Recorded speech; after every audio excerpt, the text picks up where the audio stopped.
ঢাকাতে সার্ভাইভ করলে কস্টিং অনেক বেশি, তো সেই ক্ষেত্রে দেখা যায় শুধু চাকরি দিয়ে হয় না, তো ফ্রি টাইমে যেহেতু হয় না আমরা আড্ডা দিই, তো আমি ভাবলাম আড্ডা না দিয়ে সেই ফ্রি টাইম সময়টাকে কাজে লাগিয়ে কিছু যদি বাড়তি ইনকাম করা যায়, সেটাতে হয় কি আমার জীবনযাত্রার পথ আর একটু সহজ হয়ে যায়।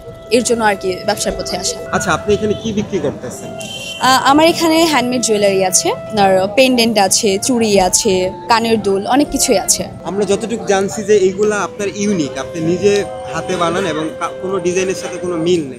মিল নেই বিষয়টা এরকম না, আপনি পৃথিবীতে যাই করেন না কেন এক প্রান্ত থেকে অন্য প্রান্তে গেলে কিছু না কিছু মিল পাবেন। আমার এখানে হ্যান্ডমেড জুয়েলারি নিয়ে আসার একটা রিজন যে ধরেন জিনিসটা একই, হ্যাঁ জিনিসটা একই, কিন্তু যখন বাজার থেকে কিনছি সেম ডিজাইন পাচ্ছি। আমি যখন বানাচ্ছি আমি ওই জিনিসটাকে ভেঙে চুড়ে কিছু জোড়া দিয়ে জাস্ট একটু ডিফারেন্ট লুকে আনার চেষ্টা করছি। আর মেইনলি হচ্ছে আমি ট্রেডিশনাল জিনিস নিয়ে কাজ করছি, বাংলা এবং বাহির দুইটা কম্বাইন করে আমি চাচ্ছি বাংলাদেশকে প্রেজেন্ট করার। এতে কি আপনি কাস্টমার পাচ্ছেন বা কাস্টমারকে আপনাদের রিস্ক করতে পারতেছে আপনি যেটা চাচ্ছেন কাস্টমারকে দিতে? প্রথম কিছুটা মন খারাপ হয়েছিল আসলে, তখন আমি বুঝলাম না হয়তো জানছে না কেউ, আমার বুঝানোর চেষ্টায় হয়তো ব্যর্থ হচ্ছে আমি। কিন্তু আমি যখন থেকে শুরু করলাম আস্তে আস্তে আস্তে আস্তে একদিন 2 দিন 3 দিন, কিন্তু এখন ইনশাল্লাহ মানে ভালো আমি রেসপন্স পাচ্ছি। আমার একটা বেস কাস্টমার আছে যারা হচ্ছে প্রত্যেক দিনে কিছু না কিছু নিয়ে যাচ্ছে, নতুন কিছু আসলে যাপু নতুন কিছু আসছে কিনা। তো সেই ক্ষেত্রে হচ্ছে আমি যেটা নিয়ে কাজ করি ওই গ্রুপের একটা জনরা আছে যারা হচ্ছে আমার তো হয়ে যাচ্ছে আর কি। মানে পরে বুঝতে পারছেন যে এই জনরার কাস্টমার আছে। হ্যাঁ, তো আমি তারপর থেকে ওই জনরা হিসেবেই কাজ করছি আর কি। গ্রাম হিসাবে কেমনে সেল করতেন, এই আইডিয়াটা কিভাবে আসলো আপনাদের?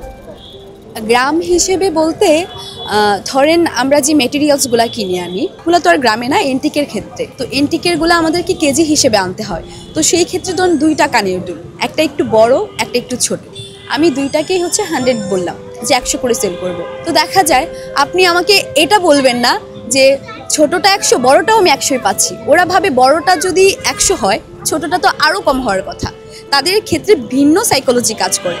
তো সেই ক্ষেত্রে হয় কি যখন আমি গ্রাম হিসেবে ওয়েট দিচ্ছি তো কাস্টমারও খুশি হচ্ছে, আমিও খুশি হচ্ছি, মানে আমার একটা প্রাইস ফিক্সড হয়ে যায়, ইভেন আমার কত টাকা আসলে আমার প্রফিট থাকছে কিনা এটা মেজারমেন্ট হয়ে যায়। ব্যবসার বিষয়টা কি আমরা যে গল্পগুলো শুনি যে হুট করে অনেক কিছু হয়ে যায়, বিষয়টা আসলে এরকম না, আপ অ্যান্ড ডাউন থাকে। ব্যবসা এমন একটা জিনিস যে লেগে থাকতে হবে, আপনি যদি প্রপারলি লেগে থাকেন আজকে হচ্ছে না কালকে হচ্ছে না পরশু হচ্ছে না কিন্তু একটা টাইমে হবে। কারণ আমার ফ্যামিলি আমাকে শুরু থেকে অসম্ভব ভালোবাসে, ইভেন সবসময় সাপোর্ট করে গেছে, আমার সেই ক্ষেত্রে কখনো বাধা আসে নাই।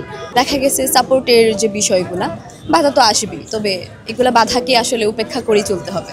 নারী পুরুষ আমি জেন্ডার বলে কাউকে আসলে এখানে ভাগাভাগি করব না, প্রত্যেকটা মানুষ হিসেবে নিজের আর্ন করা উচিত, নিজের পায়ে দাঁড়ানো উচিত। ধরেন দেখা গেল আজকে আমার একটা জিনিস কিনতে অনেক শখ হচ্ছে, আমার বাবা আমাকে এই মাসে ধরেন 10,000 টাকা দিল, আমি যেহেতু পড়াশোনা করছি বা যাই করছি, এখন দেখা গেল এটা আমার বাজেটের বাইরে, তখন আমি কি করব?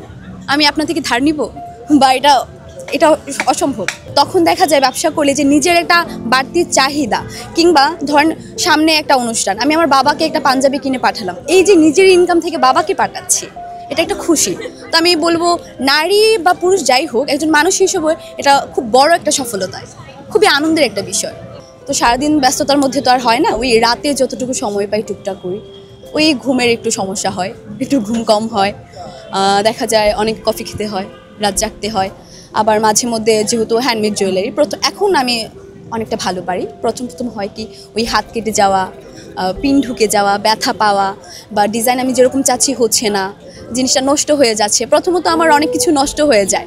কিন্তু এখন আমি মনে করি তখন যদি নষ্ট না হতো এখন আমি ভালো কিছু বানাতে পারতাম না। এটা শান্তি লাগে না, আমি যে এই যে কষ্টটা করলাম, আমি হাতে ব্যথা পেলাম না, আমার এখান থেকে টাকাটা আসছে, সুখটা আসে আর কি, না আমার এই কষ্টটা সফল। ডেইলি কত টাকা বিক্রি করেন এখানে? আমি শুধু অ্যামাউন্ট বলবো না, তবে এতটুকু বলবো যে নিজের এক্সট্রা যে হাত খরচ ওটা হচ্ছে। আপনার মতো যারা নারী ব্যবসায়ী যারা এই সেক্টরে আসতেছে বা ব্যবসা করতেছে তাদের জন্য আপনার কি বার্তা থাকবে? আপনারা ফ্যামিলির ঊর্ধ্বে যাওয়ার দরকার নেই, আপনারা ফ্যামিলিকে বুঝান, ফ্যামিলিকে মেনটেন করেন, ফ্যামিলির সাপোর্ট নিয়েই কিছু একটা করেন, ঘরে বসে থাকবেন না, কিছু একটা করেন, নিজের জন্য করেন অন্তত।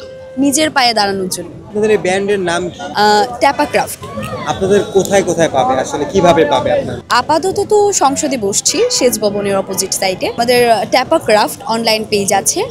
আপনি যদি ওখানে নক দেন, আমরা বেসিক্যালি কাস্টমাইজ করে জুয়েলারি বানাই। ধরেন আপনি একটা ছবি দিলেন বা আপনি বললেন আপু এরকম কিছু হয় না, তো আমরা সর্বোচ্চ চেষ্টা করি আপনার মতো করে ডিজাইন দেওয়ার।